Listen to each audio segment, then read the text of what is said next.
Kalau kemarin udah bahas casingnya yang mehong harganya, kali ini saya akan bahas coolernya yang murmer dari brand yang sama, yaitu Jonsbo. Di sini saya kedatangan 3 langsung sob, cooler murah meriah dari mereka. Di antaranya ada Jonsbo CR1300 Evo, CR1400 Evo, dan CR1000 Max. FYI, Jonsbo seri ini merupakan cooler murah yang sudah banyak terjual sedari dulu. Kayak jadi patokan cooler murah meriah pengganti stok cooler gitu ya. Saat ini Jonsbo didistribusikan resmi oleh distributor S-Gear. Distributor yang sama ngehandle produk seperti Segotep dan Techwear. Jadi tenang aja, sekarang kalau mau apa-apa gampang, udah punya distributor yang resmi. Nggak kayak dulu masih abu-abu. Kita bahas coolernya langsung yuk.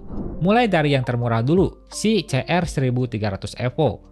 Dalam paket pembelian kita langsung disambut oleh manual book. Walau harganya murah, tapi tetap dikasih manual book. Karena cooler ini ternyata bracketnya pakai sistem baut seperti biasanya sob. Cihuy, bukan sistem jepit-jepitan lagi yang biasanya ada di cooler harga murah. Dukungan soketnya lengkap ya, sudah termasuk pasta model saus. Untuk coolernya sendiri punya ukuran 9 cm dengan tinggi di 128 mm. Desainnya biasa aja sih, ya layaknya cooler budget segini aja. Kabelnya sendiri cuma ada 4 pin PWM ya sob, alias dia ini fan-nya RGB cycling berubah-ubah, bukan yang ARGB. Heat pipe-nya juga udah ada 4. Untuk build quality-nya ya biasa aja sih, nothing special. Tapi yang spesial itu ada di harganya, yang cuman 170 ribuan. Lanjut ke CR1400 Evo. Sesuai namanya, cooler ini ada di atasnya cooler yang tadi.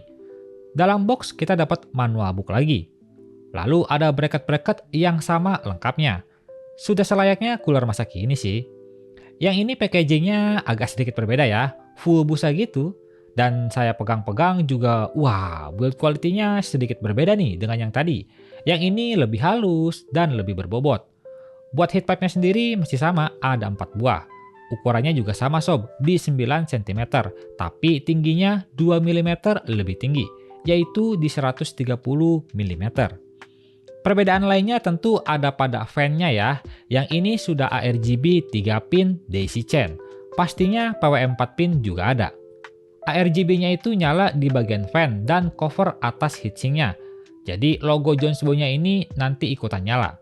Seperti yang saya sebut tadi, build quality-nya beda ya. Iya dong, kan ini seri di atasnya.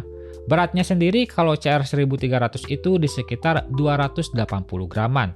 Kalau si CR1400 ada di 370-an gram. Beda hampir sekitar 100 gram lah. Tapi apakah perbedaan build quality akan berpengaruh juga pada performa pendinginannya? Kita lihat aja nanti. Buat harganya sendiri ada di sekitar 230 ribuan. Jangan salah pilih ya, ini versi ARGB. Nah, yang terakhir ini si CR1000 Max, cooler yang punya ukuran paling besar di antara saudaranya sendiri. Tapi di sini kenapa angkanya malah turun ya jadi 1000, bukannya 1500 gitu? BTW di dalam box pembeliannya sama kayak cooler tadi, ada manual book, serta bracketnya yang sudah lengkap juga tentunya. Fun fact nih sob, bracketnya si CR1000 Max ini sama persis dengan si CR1400 Evo, bener-bener plug ketiplek. Jadi otomatis cara pasangnya juga bakalan sama. Buat coolernya sendiri sudah terpasang fan. Enaknya pemasangan seperti ini tuh kita nggak perlu lepas fan buat ngebaut bracketnya nanti. Untuk si cooler ini punya ukuran 12 cm dengan tinggi 154 mm. Standar aja sih tingginya, bakalan masuk di rata-rata casing. Untuk build quality-nya sendiri cukup bagus. Fan-nya ini non-RGB ya sob, jadi coolernya nggak ada nyala-nyala lampu, alias ireng aja. Yang menarik di sini tuh adalah pada jumlah heat pipe-nya. Ini ternyata ada 6 buah heat pipe loh sob, bukan 4 seperti biasanya. Desainnya unik. 3 heat pipe-nya ini ditaruh di luar, sedangkan 3 lainnya di bagian dalam. Desain seperti ini saya rasa diciptakan biar si coolernya ini masih punya dimensi yang compact. Karena biasanya cooler 6 heat pipe itu kan agak lebar ya, tapi di sini enggak. Kabelnya cuma ada 4 pin PWM aja. Bobotnya sendiri ada di sekitar 547 gram. Sedangkan harganya ada di sekitar 250 ribuan. Harga yang bersaing aja dengan cooler lainnya. Mari kita tes semua cooler ini. Ya, tesnya singkat-singkat aja seperti biasanya sob. Sekedar stress test di Cinebench R23 dan gaming di 1080p. Untuk spesifikasinya sebagai berikut. Kita mulai dari yang paling mungil, yaitu si CR1300 Evo. Cooler ini masih bisa handle Ryzen 7 3700X looping 10 menit di Cinebench. Selesai dengan skor 11.900-an poin, skor yang masih normal. Untuk suhunya sendiri dia maksimalnya ada di 82,8 derajat Celcius. Wah, masih di bawah 85 ternyata. Ekspektasi saya justru bakalan lebih dari 85, mepet-mepet ke 90 gitulah, tapi ternyata salah. Kalau mode OC dia nggak bisa ya, langsung restart alias overheat. Lanjut ke CR1400 Evo. Dengan tes yang sama, dia dapat skor di 12.035 poin. Tapi suhunya ternyata malah sama persis kayak si 1300 Evo, di sekitar 82,8 derajat Celcius.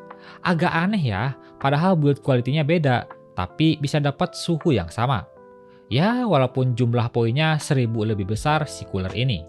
1400 Evo juga sama kayak 1300 ya, nggak bisa jalan di mode OC-nya sob. Ya lagian siapa juga sih yang mau OC di cooler murah 9 cm gini? Lanjut ke si abangnya CR1000 Max. Looping 10 menit bisa dapat skor di 12.131 poin. 100 poin lebih besar daripada adik-adiknya. Dikit aja ini mah. Buat suhunya sendiri maksimalnya itu ada di sekitar 79,5 derajat Celcius. Jujur aja ya, saya punya ekspektasi cukup tinggi sama cooler ini. Karena secara build quality dia cukup oke, ditambah punya 6 heat pipe kan ya. Tapi ternyata performa pendinginannya malah biasa aja menurut saya. Nah, pas OC tipis-tipis ke 4,25 GHz Alcor, cooler ini langsung melonjak suhunya ke 99 derajat Celcius. Nggak sampai ngerestart sih, tapi ya error si Cinebench-nya.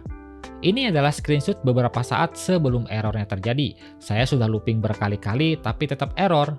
Jadi pas di OC itu nggak bisa finish looping 10 menit. Cuma bisa bertahan di sekitar 4-5 menitan gitulah. Beralih ke gaming test yang cukup CPU bound. Ketiga cooler ini masih bisa handle prosesor 8 core dengan cukup baik. Suhunya beda-beda tipis aja. Si 1300 Evo itu average-nya di sekitar 73. CR1400 Evo average-nya di 72. Sedangkan CR1000 Max itu average-nya di sekitar 70-an derajat.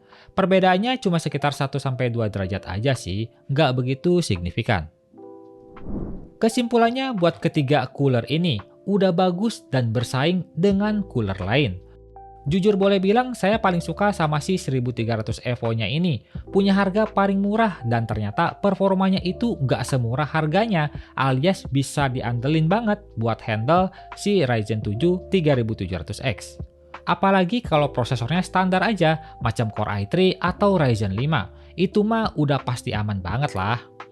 Sayangnya lampunya aja sih dia tuh RGB fix alias nggak bisa diubah atau dimatiin. Ya wajar aja sih ya, harganya juga murah. Tapi ya walau murah dia punya sistem pemasangan baut, bukan dijepit. Itu nilai plus lain sih bagi saya. Misal teman-teman pengennya ARGB, ya bisa ambil si kakaknya 1400 Evo. Walau kenaikan harganya cukup berasa di sekitar 50 ribuan untuk nambah ARGB doang. Karena secara performa juga kan sebenarnya mirip-mirip ya, alias identik. Jadi misal teman-teman pengen ARGB, ya boleh ambil aja si 1400. Tapi misal nggak masalah dengan RGB yang fix, nggak apa-apa. Menurut saya ambil 1300 itu worth it kok. Untuk si CR1000 Max sih jujur sedikit mengecewakan ya. Entah ekspektasi saya yang ketinggian atau gimana, tapi performanya tergolong biasa aja untuk harga yang dikasih. Ya gimana gak ekspektasi lebih ya, dia kan ngasih 6 buah heat pipe di harga 250.000, tapi ternyata performanya hampir mirip-mirip aja dengan cooler lain di harga setara. Jadi intinya nice to have aja buat produk ini. Tapi satu yang bisa saya simpulkan untuk cooler ini, kelebihannya ada pada noise-nya sob. Emang sih cooler ini ketika full load itu noise-nya sangat-sangat senyap. Bukannya senyap banget, yaitu bisa menandakan kalau nilai jual CR1000 Max ini ada pada noise levelnya. Soalnya kalau kita lihat ke spesifikasi fan-nya itu, dia maksimal RPM-nya di 1500 RPM, yang mana rata-rata cooler itu maksimalnya di sekitar 2500 sampai 3000 RPM. Ya memang wajar aja sih kalau performa pendinginannya itu tidak maksimal, karena memang cooler ini nyari silent-nya. Misal teman-teman ganti lagi fan-nya ke yang lebih kenceng, udah pasti akan ada perbedaan. Jadi singkatnya kurang lebih dari saya, CR1000 Max ini ningkatin performa pendinginan itu lewat heatsinknya yang punya 6 buah heat pipe. Tapi ngorbanin fan-nya ke 1500 RPM biar bisa dapat noise yang seminim mungkin. Jadi gitu aja ya sob, pengetesan singkat buat ketiga cooler ini. Kalau masih banyak kekurangan, saya mohon maaf. Tapi saya akan selalu berusaha untuk sejujur mungkin kok. Dan kamu bisa kasih saya kritik juga saran di kolom komentar agar saya bisa lebih berkembang lagi. Untuk yang berminat dengan cooler ini, linknya sudah saya siapkan di deskripsi. Like video ini kalau kalian suka, nggak usah di like juga nggak apa-apa, tapi minimal tinggalkan jejak kalian di kolom komentar tentang ketiga cooler ini.